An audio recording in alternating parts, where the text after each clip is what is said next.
যে সমস্ত ছাত্রছাত্রী তোমরা বারওয়ান ইউনিভার্সিটিতে second same major physical education subject আছে, তাদের জন্য আমার যে সাজেশানগুলো আমি আপলোড করছি সেই সাজেশানগুলো তোমরা লক্ষ্য করো। ঠিক আছে, প্রথম আমি যে প্রশ্নগুলো রেখেছি খুব ভালো করে তোমরা প্রশ্নগুলো করবে। দেখো, মানে যারা কিন্তু আমার ফার্স্ট সেমের মেজরে যে ফিজিক্যাল এডুকেশন সাজেশান ফলো করেছিল, তারা কিন্তু 100% কমন পড়েছে। 2, 5, 10 পুরোটাই কিন্তু, পুরো কোশ্চেনটাই কিন্তু তারা কমন পেয়ে গেছে। আমাকে অনেকে তোমরা এসএমএস করছো যে স্যার কবে সাজেশান আপলোড করবেন, কবে স্যার সাজেশান আপলোড করবেন। ঠিক আছে, আজকে তোমাদের কাছে সাজেশানটা আমি এনেছি, সেই সাজেশানগুলো লক্ষ্য করো।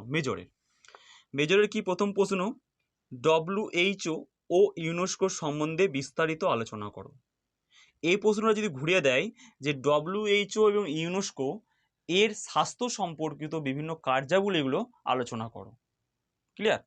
নেক্সট হচ্ছে বিদ্যালয়ে কি আছে, বিদ্যালয়ের স্বাস্থ্য কর্মসূচিটি বিস্তারিতভাবে আলোচনা করো। স্কুল হেলথ প্রোগ্রাম, যেটা হচ্ছে ইংলিশ। নেক্সট 3 নম্বর প্রশ্ন, বিভিন্ন ধরনের দেহভঙ্গিমার বিকৃতির কারণ এবং সংশোধনমূলক ব্যায়ামগুলি আলোচনা করো।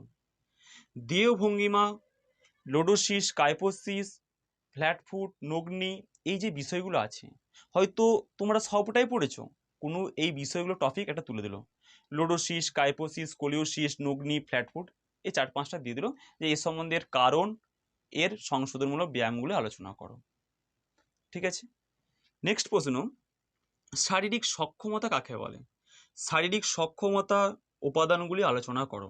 এবার শারীরিক সক্ষমতা দুটো ভাগ আছে, পারফরমেন্স রিলেটেড ফিজিক্যাল ফিটনেস আর health related physical fitness. Performance related physical fitness কি, মানে দক্ষতা সম্পর্কিত শারীরিক সক্ষমতা, আর হচ্ছে হেলথ রিলেটেড ফিজিক্যাল ফিটনেস কি, স্বাস্থ্য সম্পর্কিত শারীরিক সক্ষমতা। এই দুটো ভাগ কিন্তু তোমাকে আলোচনা করতে হবে। Is clear? নেক্সট প্রশ্ন একটা এক্সট্রা করে করবে, ম্যালেরিয়া ও ডেঙ্গু এবং কোভিড-19 কিভাবে বিস্তার লাভ করে, ইহার প্রতিকার লেখো। ম্যালেরিয়া, ডেঙ্গু এবং কোভিড-19 কিভাবে বিস্তার লাভ করে, ইহার প্রতিকার লেখো। এর কারণটা কি, কারণ লিখতে হবে, লক্ষণ লিখতে হবে, প্রতিকার লিখতে হবে। ঠিক আছে, এই ছিল তোমাদের 10 নম্বরের খুব সংক্ষিপ্ত সাজেশান। আমি কিন্তু আর সাজেশান দেবো না।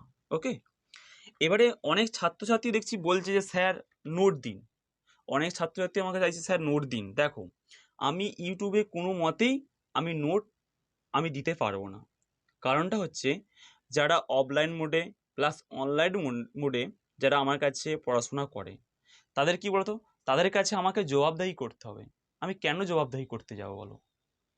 তাই তোমরা যদি ভালো নাম্বার পেতে চাও, ভালো মার্কস পেতে চাও, তাহলে কিন্তু তোমরা বা আমার কাছে কিংবা আদার্স কোনো স্যারের কাছে তোমরা কোচিং নিতে পারো, যাতে তোমাদের সাপ্লি না আসে, ভালো নাম্বার পেয়ে যাতে তোমরা এই গ্র্যাজুয়েশন কমপ্লিট করতে পারো, ভবিষ্যতে তোমরা যাতে বিপিএড করতে পারো বা বিপিএডে চান্স পাও, বিপিএডের জন্য ভালো রকম প্রিপারেশান নিতে পারো।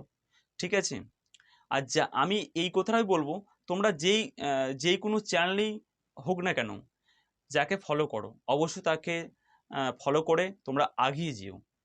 আমি তোমাদের একটা কথা বলি, যে এই যে সাজেশানগুলো দিচ্ছি আমি 100% তোমাদের কমন দিই বলে বলছি। ঠিক আছে, আর অনেক স্টুডেন্ট আমাকে পাশাপাশি কমেন্ট করে যে স্যার আপনার বাড়ি কোথা। আমি কখনোই বলি না আমার বাড়ি হচ্ছে কামারপুকুরে বাড়ি, হুগলি জেলার কামারপুকুর, যেখানে রামকৃষ্ণ দেবের জন্মস্থান। এই কামারপুকুরে এসে তোমরা আমাকে ফোন করতে পারো। আবার এছাড়াও অনেক স্টুডেন্ট আছে, তারা পাশাপাশি আছে কিন্তু জানে না যে স্যারের বাড়ি কোথা। তাই তোমরা যদি কেউ অনলাইন প্লাস অফলাইন মোডে পড়তে চাও, তোমরা আমার সাথে যোগাযোগ করবে। এবং এটা ভাবো না যে স্যার প্রচুর ফিজে টিউশনিটা পড়াই।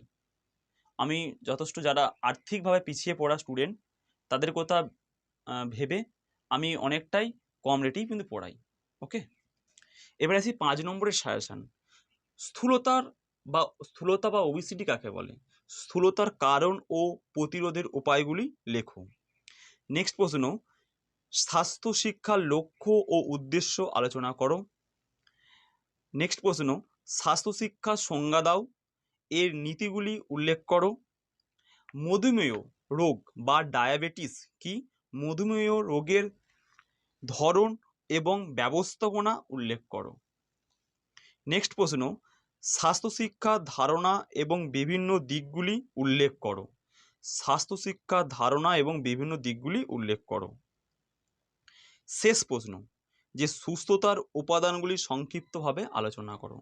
সুস্থতার উপাদানগুলি সংক্ষিপ্তভাবে আলোচনা করো। এই ছিল খুব সংক্ষিপ্ত সাজেশন। তোমরা যে কোনো ইউটিউব চ্যানেলে ভিজিট করতে পারো, ভিজিট করে দেখতে পারো যে আমি যে অল্প সাজেশান দিই সেই সাজেশানগুলো থেকে আমি কিন্তু কমন তোমাদের রাখার চেষ্টা করি। অবশ্যই তোমরা কমন পাবে। এবার 2 নম্বরে, স্বাস্থ্যের উন্নতিকল্পে দুটি স্বাস্থ্য সংস্থার নাম লেখো। স্বাস্থ্য সংস্থা হয়তো বলে দিল স্বাস্থ্যের উন্নতিকল্পে, সরকারি সংস্থা আছে, বেসরকারি সংস্থা। সরকারি সংস্থা কোনগুলো কি আছে? বিভিন্ন সরকারি হসপিটাল, এগুলো কি বিভিন্ন সরকারি যে হসপিটাল, সুপার স্পেশালিস্ট হসপিটাল, এগুলো কি সরকারি সংস্থা। বেসরকারি কি? বেসরকারি হচ্ছে Marwari relief society, Ramakrishna mission, বিভিন্ন ভারত সেবা সংঘ, এগুলো বেসরকারি সংস্থা। ওকে।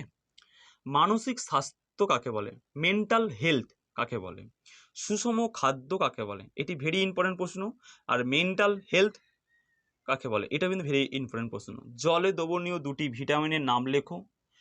আচ্ছা, হাই ব্লাড প্রেসার কি বা উচ্চ রক্তচাপ কি? নিউট্রিশনের সংজ্ঞা দাও বা পুষ্টির সংজ্ঞা দাও। WHO বর্ণিত স্বাস্থ্যের সংজ্ঞা দাও, বা WHOর মতে যে হেলথ বিষয়ে যে সংজ্ঞাটা দিয়েছে সেই সংজ্ঞাটা লিখতে হবে। ক্লিয়ার? তারপর নেক্সট প্রশ্ন, স্থূলতার মানে লেখো, অথবা স্থূলতা কাকে বলে? স্থূলতা হয়তো বললো না, বা ওবেসিটি কাকে বলে, বিষয়টা একই। স্বাস্থ্য কি? পরের প্রশ্ন, স্বাস্থ্য শিক্ষা কাকে বলে? সংজ্ঞা দাও, একই। স্বাস্থ্য পরিষেবা বলতে কি বোঝো? স্বাস্থ্য শিক্ষার দুটি প্রয়োজনীয়তা লেখো। স্বাস্থ্য পরিদর্শন বা মেডিকেল ইন্সপেকশন বলতে কি বোঝো? মেডিকেল ইন্সপেকশন বলতে কি বোঝো? WHO ইউনেস্কো এর সম্পূর্ণ রূপ লেখো, মানে প্রত্যেকটা ওয়ার্ডের মানে কি? WHO ওয়ার্ল্ড হেলথ অর্গানাইজেশন, সেরকম। ওকে। সংক্রামক ব্যাধি বলতে কি বোঝো? কয় প্রকার ও কী কী? দেহভঙ্গিমা বলতে কি বোঝো? কাইপোসিস কি? স্বাস্থ্য রক্ষায় সরকারি ও বেসরকারি সংস্থাগুলির নাম লেখো, একই, এটা আমি রিপিট হয়ে গেছে।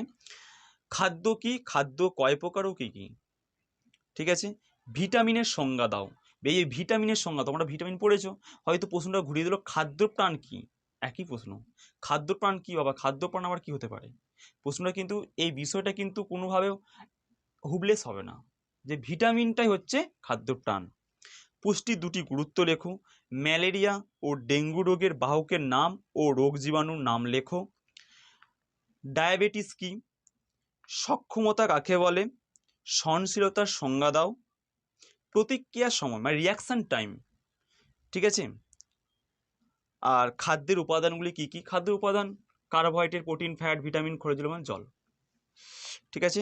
হাইপোকাইনেটিজম বা গতিহীন জনিত রোগ কি? এটা পরীক্ষায় পড়বে। হাইপোকাইনেটিজম বা গতিহীনতা জনিত রোগ কি? এটা পরীক্ষায় পড়বে। পেশাগত মাত্রা কাকে বলে? আর স্থূলতার মাত্রা বলতে কি বোঝো? দেখো, এই হেলথ এডুকেশন বা হেলথ এডুকেশনের যে পার্টটা আছে না, এই পার্টটায় প্রচুর পার্ট আছে, প্রচুর শর্ট প্রশ্ন আছে। সেখান থেকে এগুলো বাছাই করে আমি প্রশ্নগুলো দিয়েছি, এই প্রশ্নগুলো ভালো করে করো। তোমাদের প্রত্যেক স্টুডেন্টের ভালো পরীক্ষা হবে। আর তোমাদের যে সাজেশানটা তোমাদের বন্ধু বান্ধবীর কাছে অনেক অনেক করে তোমরা শেয়ার করো। আমি জানি তোমাদেরকে এটা বলতে হবে না, তোমরা অনেকেই এই সাজেশান তোমরা শেয়ার করো, ঠিক আছে।